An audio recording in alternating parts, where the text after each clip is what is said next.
Welcome to the Mama's Well podcast, where we are digging deep into the gifts and the gaps in foster and adoptive parenting. I'm Tara Hutton, and I'm glad you're here.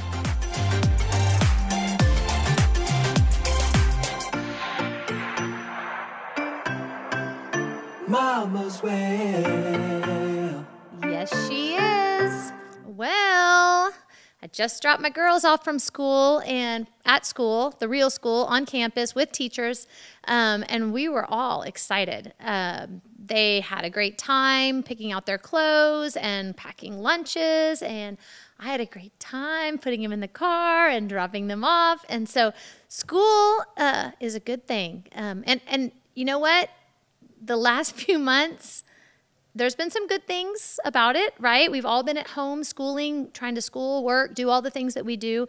But it's been rough. And I am a fan of schooling from home. All my kids go to non-traditional schools where we have home days. We're on campus, but we have select days that we are at home.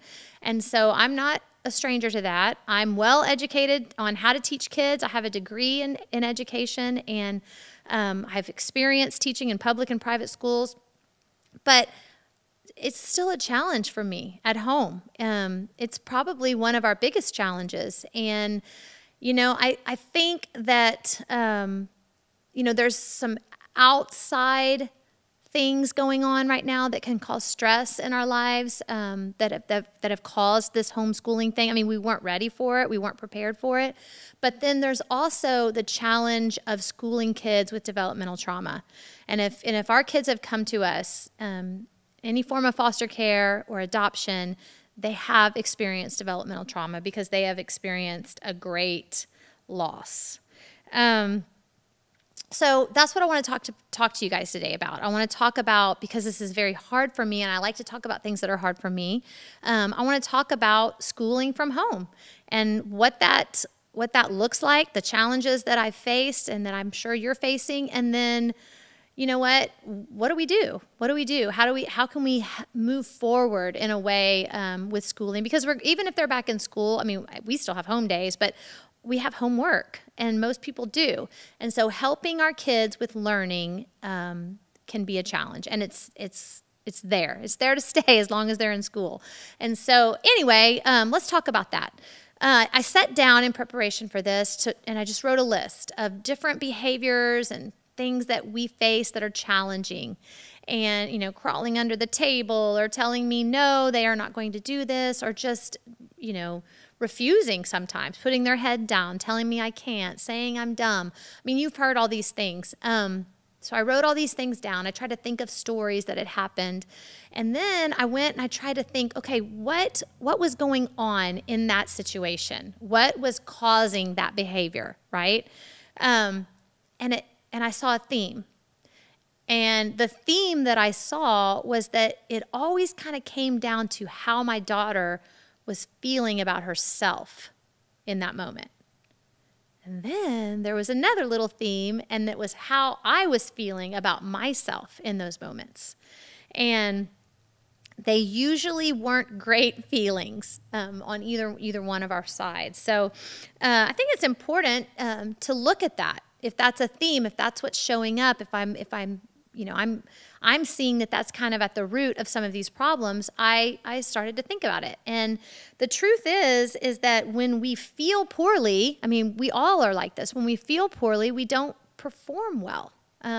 We have a hard time learning when we don't feel good. And I'm not talking about just a stomach ache or ear infection or sinuses or whatever. I'm talking about emotionally. When we feel bad emotionally, it's very difficult for us to perform.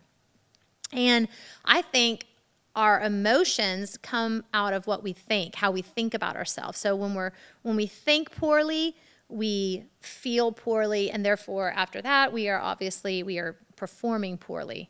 And that's what I want to talk about, because we're all here to get better, right? We're not trying to reach perfection, but we're just trying to move forward and get a little better. And so I want to do a better job at helping my daughter. I want to feel like our time working on school is connecting and bonding, and it's not always going to be perfect, but I want there to be I want to be moving in that direction. And so I ask myself, well, what do I do? You know, I'm aware now, right? So when you become aware, when we know better, we can do better. So if feelings are a part of this, both hers and mine, what do I do? So I started thinking about things I know, things I've learned. Sometimes we know all of the answers, but we don't sit down and dig in and really think about it, you know, put it into play what we do know. So I know that when I grew up, my feelings, I grew up in the 70s, 80s, and 90s. And in my home, at least my home, I think this was kind of more common back then, but in my home, negative feelings weren't really, they weren't acknowledged, they weren't validated, and they were, in a sense, kind of shamed. And so I learned that when I had negative feelings, I learned not to trust them. I learned not to trust myself. I learned not to trust what was coming inside me, especially if it wasn't, you know, positive. And so I shut those down. And I, you know, I have a theory on why it was like that in my home.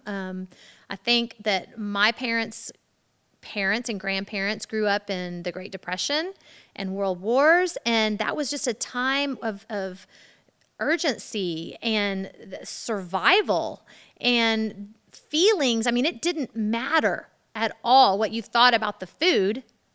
You had to eat what you had to eat. And so I think that was a different generation. And so that's very much how my parents grew up. And then some of that, you know, obviously it bleeds over into how my brothers and I were raised.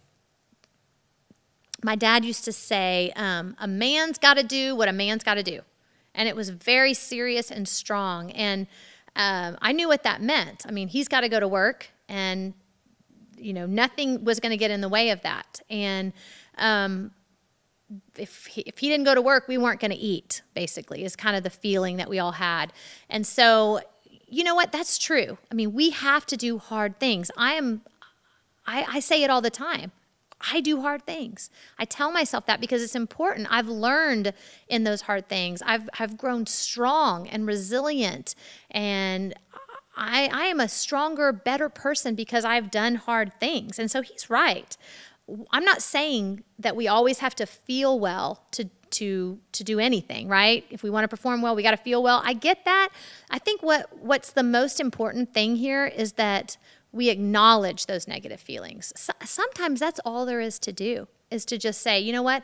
I don't want to do this, but I need to do this, and I'm going to, and I can. And so that's what I'm talking about, acknowledging those hard feelings. I'm even going to suggest, and I think that when we acknowledge the feelings, they might even help us do a better job on whatever it is that we're trying to do. So when we talk about feelings, Brian Post, who's one of my favorites, he runs the Post Institute, talks about raising kids who've experienced hard things, right?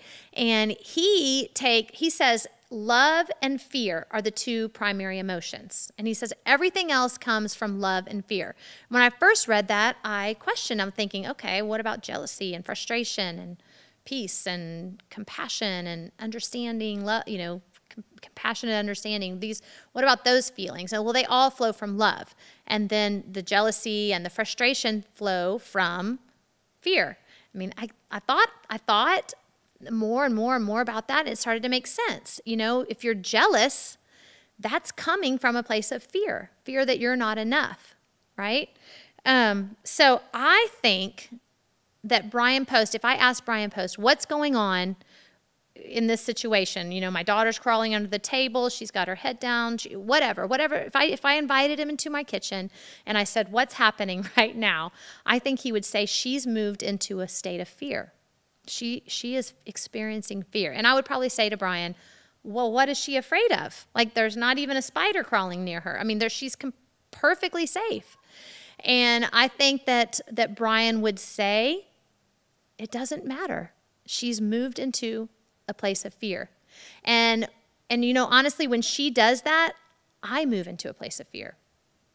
What am I afraid of? I am afraid that I don't know what I'm doing. I'm afraid that I'm not going to be able to help my daughter. I'm afraid that she's never going to learn this stuff.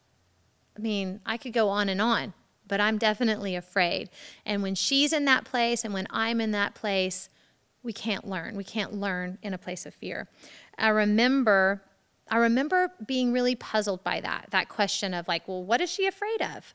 Because they taught us in our TBRI training, which is trust-based relational intervention, and it was created by Karen Purvis and Dr. Cross, and they teach what they call felt safety, okay? And they say that children need to feel safe. It's not about being safe, it's about feeling safe.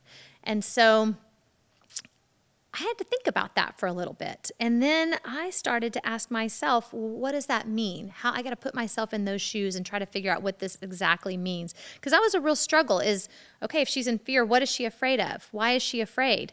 So I thought, okay, my husband travels sometimes. And when he's gone at night, I have a really hard time falling asleep. And I'll lay in my bed, say I'm reading a book, I might be watching TV. I'm laying there and I hear a noise. And I mean, I'm instantly kind of frozen. Sit there for a few minutes, listen for it again. Okay, I'm getting a little nervous, but I get up, I go into the kitchen, and it's the dishwasher. And I'm like, oh, that was the sound. It was the dishwasher. And I remember, yep, it makes that sound. I go back into my room, and I pick up my book, and I read a sentence, and then I read that same sentence, and then I read that sentence again and again and again and again. And I have no idea what I'm reading. I just keep reading the same sentence. Or I've turned on the TV and I don't know what's happening. I can't understand what's going on in the show. So what's happening? I'm not experiencing felt safety. I know it was just the dishwasher. Like I have nothing to be afraid of. But my body is still responding in fear. And so it's not helpful for me to say, so, well, why are you don't have anything to be afraid of. It was just the dishwasher. Like that's not helpful. What is helpful is for me to say, there's nobody there to say it to me. If you were my friend and you were sitting there, I hope you wouldn't say, stop being afraid. It's no big deal. It's just the dishwasher. I hope you'd say something like, hey, I know it's hard when Kyle's out of town and you know, it's hard to fall asleep at night. You're afraid. It's all right. And maybe you might even turn on the light. Or maybe you might, I might pick up the phone and text him. Just say, hey, y'all, everything okay there? Yep, doing good. Got a little afraid here, but we're all right.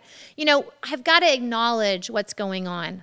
Okay, that's what I'm saying. And I'm also talking about feeling safe versus being safe. And our children need to feel safe. That felt safety is super important in relationships. And that's probably one of the biggest places that our children feel that. They don't feel safe in their relationships. I know, go back to my story, and my story is all that's what I can draw upon. And I think it's important that we look at our lives and try to connect with our children in that way. But when I think about my story, relationships, I did not feel safe in my relationships. And so how that worked in school is I would do anything it takes to not make a mistake with schoolwork. To not turn in homework or to be, have a late grade, a late assignment, or even to be caught talking when I wasn't supposed to be talking. I needed my teacher's approval. And so it was super important to me because that's one way I felt safe. If they are proud of me, that they would love me. They wouldn't leave me, basically, is what was happening. And so, felt safety in relationships, all of this plays into schooling. If my daughter feels like that if she doesn't know the right answer right then, that might disappoint me. I mean, I could see how she would move into a place of fear. And so the first thing we have to do is we have to acknowledge these relationships. We don't always know what's going on. I don't always know what's making her move from a place of love to a place of fear and not be able to perform or do her work or even sit in the chair. I mean, I don't always know. I mean, it's great to sit down later and you can ask why, but in the moment, asking why just leads me to frustration. I need to just be able to accept she's moved from love to fear. I mean, that's it. So what do? The first thing I have to do is acknowledge that she's in fear and with compassion. And if I'm starting to move into that place, I have to acknowledge it for myself. I have to say, okay, I'm moving into a place of fear. And I most likely at that time need to step out, take some deep breaths, come back, acknowledge my own feelings. This is hard. I can do this, but this is hard. So acknowledge the feelings. Okay. Again, I wasn't raised like that. This has been a new concept for me. When my boys were young, I was struggling with this, and it was just, we were in headbutts a lot. And so I started reading and looking for books that were different. They were teaching parenting strategies and skills that were different from the way that I was raised. And actually two ladies, they've written some books that I ran across, were Adele Faber and Elaine Maslish. Maslish is how you say her name. And they wrote How to Talk to Kids So Kids Will Listen and Listen So They'll Talk. They wrote Sibling Rivalry and several other books. But the cornerstone of all their books, almost the first chapter in all their books, is children need to have their feelings acknowledged. And so I thought today, they actually have a book, How to Talk to Kids So They'll Learn. And so I've taken their little steps out of that book today. So I want to talk to you about those. It's just 4 little suggestions, and just to help us, instead of focusing in on why is this happening, why is she doing that, what's going on, just stop all that and just remember love, fear, right? If it looks like it's looking, it's fear. Otherwise, it's probably love, okay? So if we're moving into fear, we've got some negative feelings that we need to acknowledge. So this is what they suggest. This is Faber and Maslish. 4 different ways that we can acknowledge feelings. Number 1, identify the child's feelings. Children need to be aware of what they are feeling. Okay, and that's where I will add, this didn't happen for me. So you don't trust your feelings when they're not acknowledged. And that's what we're giving our kids. We're giving them the feeling, helping them identify it, and then that helps them to trust it and to understand what it is. So identify the child's feelings. Children need to become aware of what it is they're feeling. Here's some examples. And we have this all the time, but there'll be a long paragraph and it's for history or science. And so there's words in there that are not necessarily on her level, her reading level, but she's supposed to read it and answer the questions. She will look at the paper, and that may trigger her to crawl under the table. Or just say, I don't want to do it, or I can't do it, and really refuse to do it. So what I could say, instead of saying, this isn't too hard, oh, stop it. Get back up here. Come on. If you don't do this right now, we're not going to get to go to the park on time. All of that nonsense that I do, okay, that we've done. We all do. Instead, I can just say, when you look at that paper, you feel really overwhelmed, don't you? And then I can just shut up. I can just be quiet. When you look at that paper, you feel really overwhelmed, don't you? Okay? I don't need to change how she feels. It's like me logging into QuickBooks and my husband telling me, I need you to run a report, and I won't even know what to do. I wouldn't know what to do. That would leave me feeling overwhelmed. Or something like, here's another example. You sound really frustrated that you have 2 more assignments because you've already done so much and you're tired. Okay, so you can just acknowledge that. And then you might even say, hey, since you are feeling tired and frustrated, how about we take a break? Just acknowledge the feelings. Number 2, we can acknowledge the child's feelings with a sound or a word. This is hard for me because only a few words is hard to say. But something like, or, that's hard. Not at the child, but yeah, you understand, that's hard. So you have to be careful with that because sometimes it can come out sarcastic. Maybe like if I say something like, oh yeah, that can come out sarcastic. So I need to be careful. Our children are super in tune with us and how we're feeling. The third one, it can be fun to give the child in fantasy what you can't give in reality. So you might say, wouldn't it be amazing if the homework fairy showed up and did all of that for you by the time we woke up for school in the morning? That would be so awesome. Again, I have to be careful because if I get sarcastic and she's not in the place for that, that can backfire. But given fantasy, or wouldn't it be amazing if you could just snap your fingers and all those math facts would be finished? Yeah, that can be really fun. Just got to be careful on it. Authenticity is important on all of this. Like if we can really feel what they're feeling, then our response to it is going to be more authentic.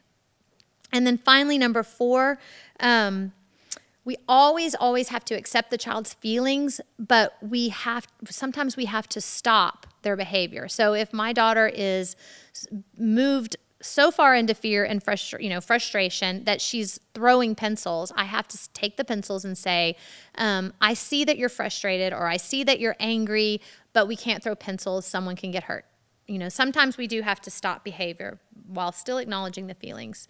There's a lot of techniques, and I think that there's some really good techniques out there for helping us help our kids learn. But I believe that the cornerstone of the first step is always to acknowledge how they're feeling so that we can move past that and get down to what it really is. And it can be hard if we're taking their behavior personally, or if we've stepped into that fear of, like I said, oh my gosh, like I don't know what to do. How am I going to help her? When I step into that place, I really can't help her.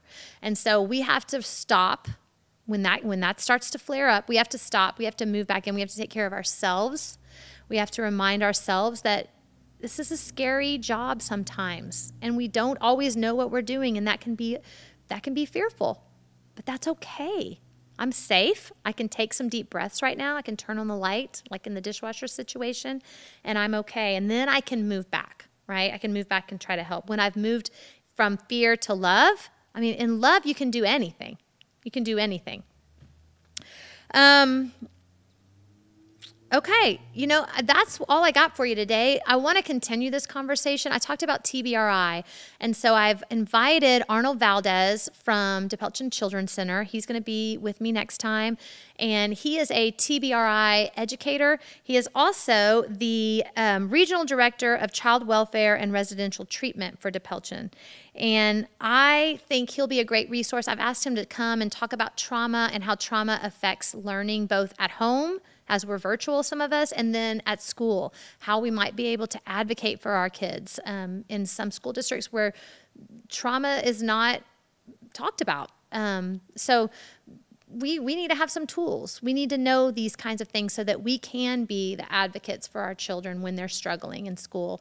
And so that's Arnold. He'll be here next week. Don't forget, as promised, each week, my gift to you, in the show notes, you'll click on the link for your Wisdom from the Well card.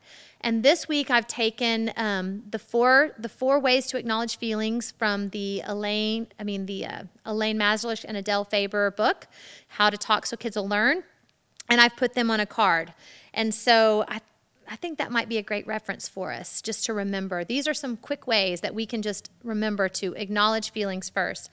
And thanks for listening. Thanks for joining us at the Mom as Well podcast. Please remember to like and subscribe, and join us next week. Leave a comment too. Leave a comment. I would love to hear from you. Join us next week as we'll be hearing from Arnold Valdez.